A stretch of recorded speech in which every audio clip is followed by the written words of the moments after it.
ഇത്രയും ബാഗും ചുമന്നുകൊണ്ട് ഈ പാണ്ടക്കെട്ടൊക്കെ ആയിട്ട് ഞാൻ എവിടെ പോകുന്നല്ലേ നിങ്ങൾ ചിന്തിക്കുന്നത്? അതെ, ഞാൻ മൂസിയും കൂടെ നാട്ടിൽ പോവാണ്. രാവിലെ 3:30 ട്രെയിനിലാണ് പോകുന്നത്. സത്യം പറഞ്ഞാൽ അതിന് പോകാനൊന്നും പ്ലാൻ ഉണ്ടായിരുന്നില്ല. ഒരു 8 മണിയുടെ ട്രെയിന് പോകാനായിരുന്നു പ്ലാനിങ്. പെട്ടെന്നുള്ള തീരുമാനമായിരുന്നു. ഒരു ചെറിയ വിശേഷമുണ്ട്. ഞാൻ എൻ്റെ റൂമിൽ ഇടുന്ന ചെരുപ്പിട്ടുകൊണ്ടാണ് പോയത്. എൻ്റെ ചെരുപ്പ് പൊട്ടിപ്പോയി, അതുകൊണ്ടാണ് അതിട്ടുകൊണ്ട് പോയത്. പിന്നെ നോർത്ത് റെയിൽവേ സ്റ്റേഷൻ ഞങ്ങളുടെ നിൽക്കുന്നിടത്തു നിന്ന് ഒരു 10 മിനിറ്റ് നടന്നാൽ മതിയിട്ടുണ്ടായി. പിന്നെ ട്രെയിനിൽ ടിക്കറ്റ് എടുക്കുന്നിടത്ത് ആളുണ്ടായിരുന്നില്ല. ഓപ്പോസിറ്റ് സൈഡിലായിരുന്നു ചെല്ലേണ്ടത്. ഞങ്ങൾക്കത് അറിയില്ലായിരുന്നു. അപ്പോഴത്തേക്ക് ഞങ്ങളുടെ ട്രെയിൻ വന്നു. അതുകൊണ്ട് ഞങ്ങൾ ടിക്കറ്റൊന്നും എടുക്കാതാണ് പോയത്.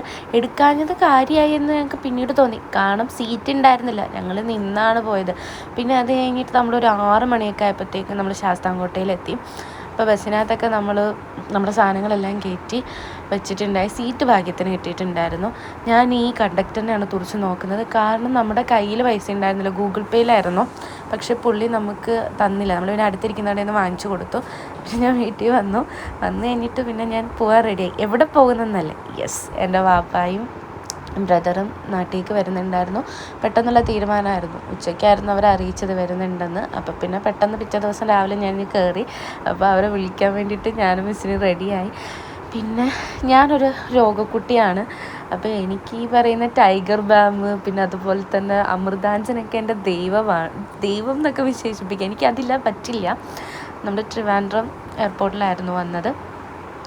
അപ്പോൾ 4:30 ആ ഒരു ടൈമിലായിരുന്നു വരാനിരുന്നത്. നമ്മൾ 4 മണിയായപ്പോൾ എത്തി.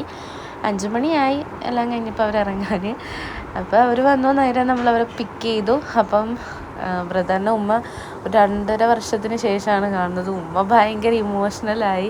പിന്നെ നമ്മുടെ യൂണിവേഴ്സിലായിരുന്നു. അപ്പോൾ അത്രയേ ഉള്ളൂ. ബൈ.